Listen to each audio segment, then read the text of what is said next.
Hello दोस्तों, आज हम लोग बात करने वाले हैं अयोध्या के श्री राम मंदिर पर लहरा रहे उस धर्म ध्वज की। ये वो मोमेंट था जिसका सदियों से इंतजार था। तो चलिए इस सफर पर चलते हैं और समझते हैं कि आखिर इस झंडे में इतना खास क्या है। देखिए, सबसे पहले तो ये समझना बहुत जरूरी है कि ये सिर्फ एक भगवा रंग का कपड़ा नहीं है। इसके पीछे ना सदियों की अटूट आस्था है, अनगिनत लोगों का त्याग है और एक जिंदा परंपरा है जो आज भी हम सबको इंस्पायर करती है। 22 जनवरी 2024, एक ऐसी डेट जो अब इतिहास के पन्नों में हमेशा के लिए दर्ज हो चुकी है। ये वही दिन था जब अयोध्या में श्री राम मंदिर के शिखर पर उसकी सबसे ऊंची चोटी पर इस धर्म ध्वज को फहराया गया। ये सिर्फ कोई रस्म नहीं थी, बल्कि एक नए दौर की शुरुआत का ऐलान था। तो सवाल ये उठता है कि आखिर इस ध्वज में ऐसा क्या खास है? इसका जवाब छुपा है इसके ऊपर बने 3 दिव्य निशानों में। चलिए एक एक करके इनको डिकोड करते हैं, क्योंकि इसका असली राज इन्हीं में है। पहला प्रतीक है सूर्य, यानी कि सूरज। ये भगवान श्री राम के वंश सूर्य वंश की शानदार विरासत को रिप्रेजेंट करता है। सोचकर देखिए, सूर्य ज्ञान का, पावर का और तेज का सोर्स है, और इस ध्वज पर यह सिंबल हमें उसी डिवाइन एनर्जी की याद दिलाता है। दूसरा निशान है ओम। इसे कहते हैं ब्रह्मांड की सबसे पहली आवाज, द प्राइमोर्डियल साउंड। मतलब जब कुछ भी नहीं था तब ओम था। ये उस कॉस्मिक एनर्जी का सिंबल है जिससे हर चीज बनी है और जो हमें हमारी स्पिरिचुअल आइडेंटिटी से जोड़ता है। Pretty deep, right? और तीसरा और शायद सबसे अनोखा निशान है कोवेदार वृक्ष का।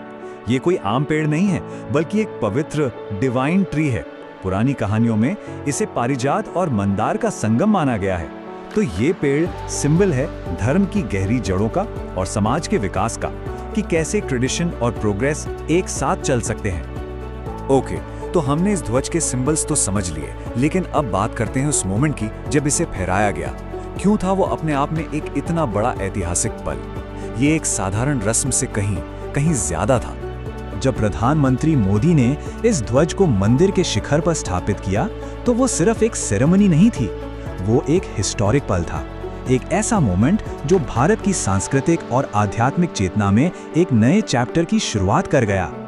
वो एक पल असल में सदियों के दर्द, एक लंबे संघर्ष और अटूट विश्वास का कल्मिनेशन था, एक साथ मुक्ति और पूर्ति का प्रतीक। ये मोमेंट दिखाता है कि जब विश्वास पक्का होना, तो जो असंभव लगता है वो भी संभव हो जाता है। तो ये ध्वज सिर्फ हमारे पास्ट के बारे में नहीं है, इसका एक बहुत पावरफुल मैसेज है आने वाले कल के लिए भी।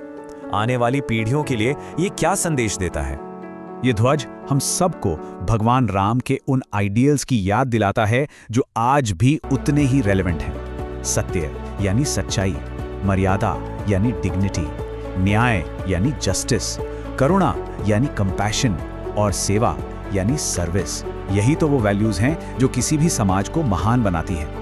तो आज अयोध्या के शिखर पर लहराता हुआ यह ध्वज सिर्फ एक निशान नहीं, बल्कि एक जिंदा संदेश है। जैसे हवा का हर झोंका हमें याद दिला रहा हो कि धर्म के रास्ते पर चलना है। और आखिर में ये ध्वज इस विश्वास को और पक्का करता है कि हालात चाहे जैसे भी हों, धर्म की रोशनी हमेशा अखंड रहेगी और हम सबका मार्गदर्शन करती रहेगी। तो इस पूरी कहानी को एक जरूरी सवाल पर छोड़ते हैं। ये जो प्राचीन प्रतीक हैं, ये आज के मॉडर्न भारत को क्या संदेश देते हैं, और हम इन संदेशों को अपनी रोज की जिंदगी में कैसे उतार सकते हैं? इस पर विचार जरूर कीजिएगा।